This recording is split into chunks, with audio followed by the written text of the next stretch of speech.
Hello and welcome. I'm Fernando, a GP in the UK. Today, we're looking at the NICE updates published in November 2024, focusing on what is relevant in primary care only. In today's episode, we're covering three really important clinical areas. We'll look at the updates on endometriosis, the all-important menopause, and of course, the one guideline we've all been waiting for, the new collaborative guideline on asthma. Yes, it's finally here. Right, let's jump into it. And of course, we have to start with the star of the show, the new guideline on the diagnosis, monitoring, and management of chronic asthma. This is a new collaborative guideline developed jointly by NICE, the British Thoracic Society, or BTS, and the Scottish Intercollegiate Guidelines Network, or SIGN. It updates and replaces parts of the BTS SIGN guideline, as well as previous NICE guidance. There's also an updated asthma pathway, which presents the same recommendations in a different format. This is a major development, so today I'll just focus on the highlights, but I will dedicate the next episodes to cover this guideline in detail, so stay tuned. When someone presents with history suggestive of asthma, we need to confirm the diagnosis with objective tests. And from a diagnosis perspective, there are three groups of patients: those aged over 16, those aged 5 to 16, and those aged under 5. So, to confirm the diagnosis in anyone over the age of 16 with suggestive asthma symptoms, we will start by measuring the blood eosinophil count, or the fractional exhaled nitric oxide level, also known as FeNO level. And we will diagnose asthma if the eosinophil count is high or FeNO level is 50 parts per billion or more. Then, if these tests are negative and we still suspect asthma, we will do a spirometry with reversibility and diagnose asthma if FEV1 increases by 12% or more from baseline and by 200 mL or more. Or, and this is new, if the FEV1 increase is 10% or more of the predicted normal FEV1, that is not the baseline. If spirometry is unavailable or it is delayed, we will use peak flow variability, checking readings twice daily over 2 weeks, and diagnose asthma if variability is 20% or more. If all tests are negative and there are still diagnostic doubts, we will refer for a bronchial challenge test. The process is slightly different in children aged 5 to 16 because, as the initial test, we will just measure FeNO levels and diagnose asthma if the level is 35 parts per billion or more. This is also new because before, FeNO testing was not recommended as an initial test in this age group. And please also note that we will not use the eosinophil count as an initial test here, although it can play a part at a later stage. But we will come to that a little later. If FeNO is not raised or is unavailable and asthma is still suspected in this group of children, we will check spirometry with reversibility and diagnose asthma if FEV1 increases by 12% or more. But it does not need to be more than 200 mL. If spirometry with reversibility is not positive or is unavailable, we will check peak flow readings twice daily for 2 weeks and diagnose asthma if variability is 20% or more, just like with adults. And finally, if asthma is not diagnosed with any of these previous tests, we will move to sensitization tests by doing skin prick testing for house dust mite or measuring total IgE and eosinophil count.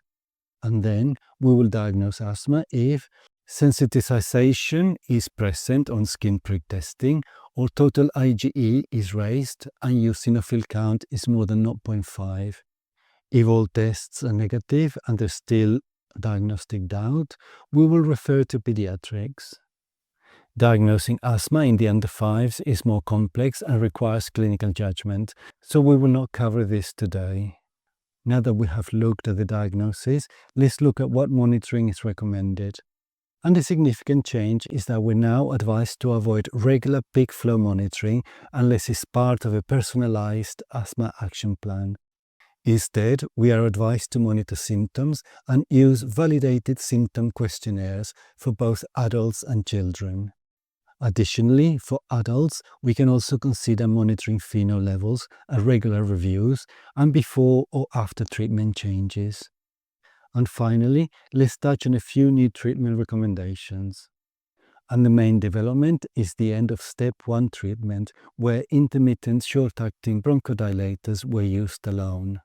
From now on, the golden rule is clear: no prescribing short-acting beta-2 agonists or SABAs for asthma at any age without an inhaled corticosteroid. Let's look at the management changes in a little bit more detail.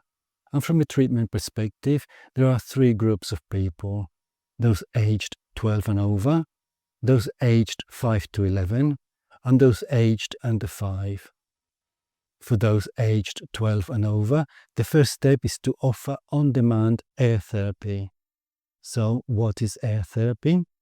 It stands for anti-inflammatory reliever therapy, where formoterol is used as a reliever in an inhaler that also contains an anti-inflammatory corticosteroid. While many of us are familiar with the MART regimen, that is maintenance and reliever therapy, air therapy is different. It involves using a formoterol corticosteroid inhaler only in response to symptoms without regular maintenance dosing. Currently, only specific budesonide formoterol inhalers are licensed for this, with a low-dose budesonide formoterol combination recommended as on-demand air therapy. So, anyone in this age group who is currently on PRN salbutamol only should now be switched to air therapy instead.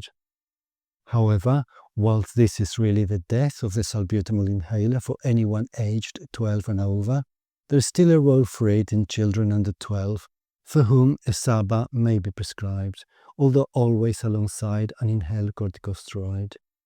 There are a few more changes, but as a taster, we will stop here today, as we will be covering the full guideline more extensively in future episodes.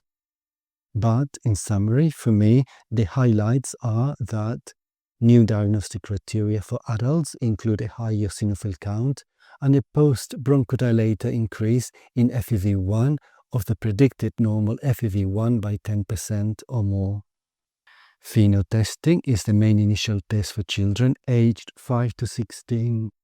Skin prick testing, serum IgE and eosinophil count now have a role in diagnosing asthma.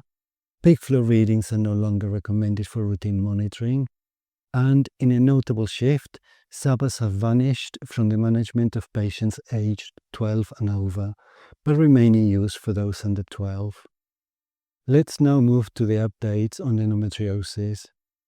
And now we are advised to ask if there are any first-degree relatives with a history of endometriosis, as this increases the likelihood of developing it.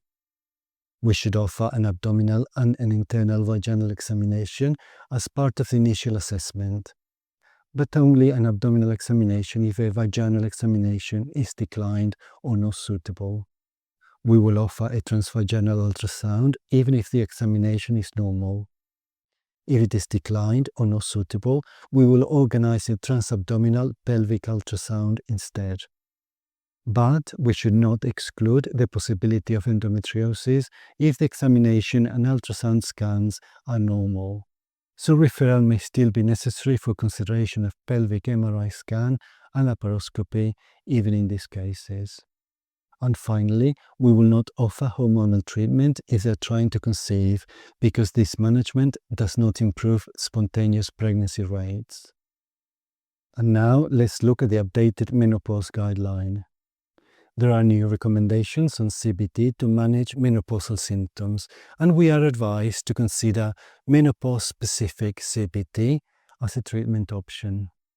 There are also new recommendations on managing genitourinary symptoms.